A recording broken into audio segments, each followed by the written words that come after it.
Borders here, I'm back with another video, and today I'm taking a look at, yes, a Transformer for a change. It's been a while since I've done that, and I thought I'd take a look at this guy, which is the thrilling 30th Deluxe Megatron.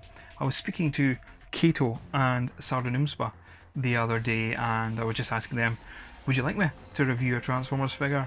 And they were like, just take a pick out of your collection. So I was like, well, I'm not going to buy any new ones in a little while, I don't think. So let's have a look at some of the classics in my collection, and this guy stuck out in a good way.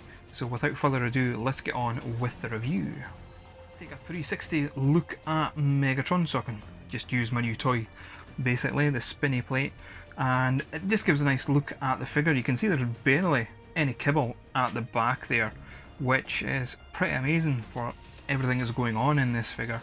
But I love how much of a different colour scheme that this Megatron has. The black, the purple, and the wee touches of red and silver just make him stand out on a shelf, especially that purple. It's quite bright in comparison to the dark black, and there's a lot of detail going on in the robot mode, which is pretty amazing, especially on those legs. Very cool looking robot mode, and his weapon is just full of light piping. So let's have a look. Gives you a good idea of what that looks like. He does have light piping in the eyes, but it's very, very hard to capture it. It might look better on camera, but very cool looking alt mode. Looks lovely on your Transformers display. As standard, we need to take a look at the articulation on Transformers when it comes to reviewing these figures. Now, I'm not the best at posing figures. The best you'll get out of me typically is this, which is the hashtag BDP, or Borders Dude pose, as coined by Zort Rider and Junkie Dave.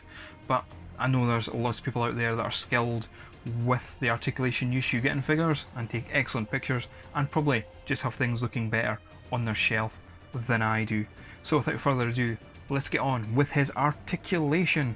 Now, the gun is on a ball peg, so you can get some movement there, but I'm just going to take that off. When it comes to the head, there is no articulation. The head is on a solid piece and it will not move.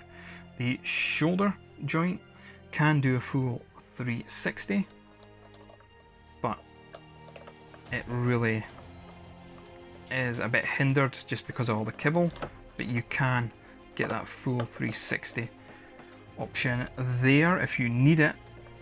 There is a bicep cut, and there is also a bend at the elbow, and some wrist articulation.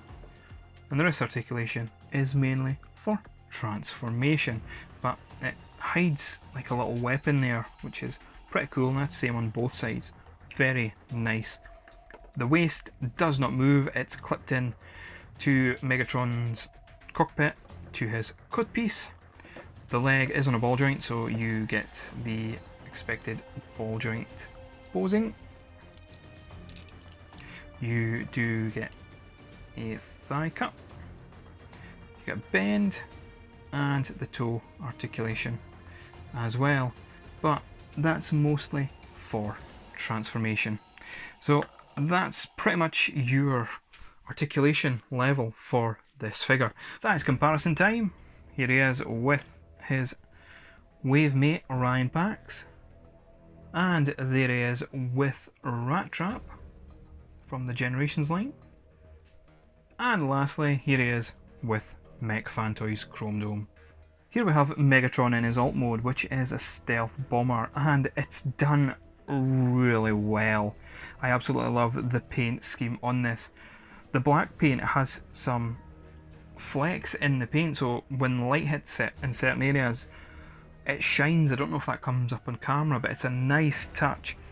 Not very stealthy for a stealth bomber, but I think that's dead cool. What I also like is the fact that his gun in robot mode becomes the two wings on this figure.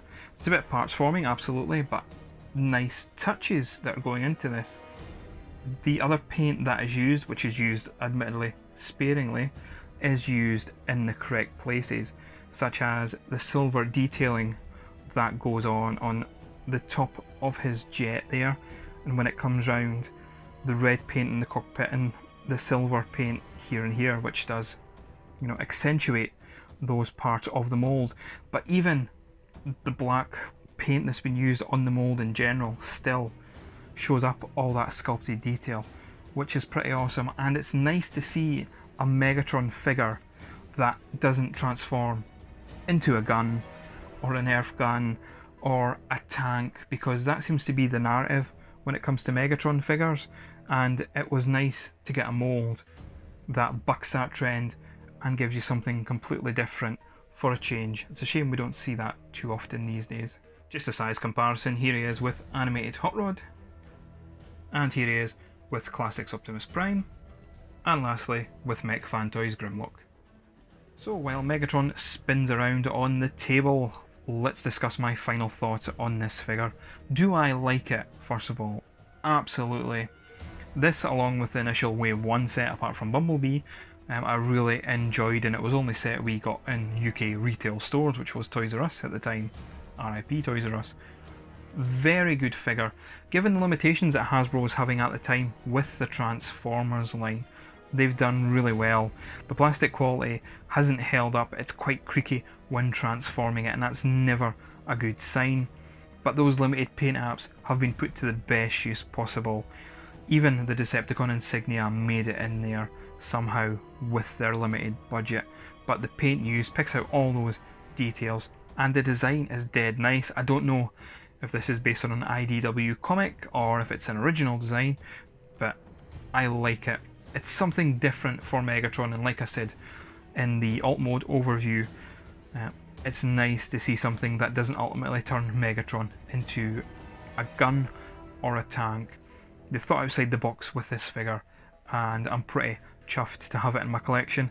Definitely would recommend it. If you can't get this version, then certainly look into the Age of Extinction repaint that came out, which was actually a Toys R Us repaint not too long ago. But if you can, definitely pick up the original mould, this guy here, because it's definitely the best. Might be a bit expensive these days on the aftermarket, I'm not sure. Well, that was my look at this figure. If you like this review and you'd like to see more, let me know in the comment section below. If you're new to my channel, a big thank you for joining, and to people who always keep subscribing to me and constantly supporting me, thank you. It does mean the world to me.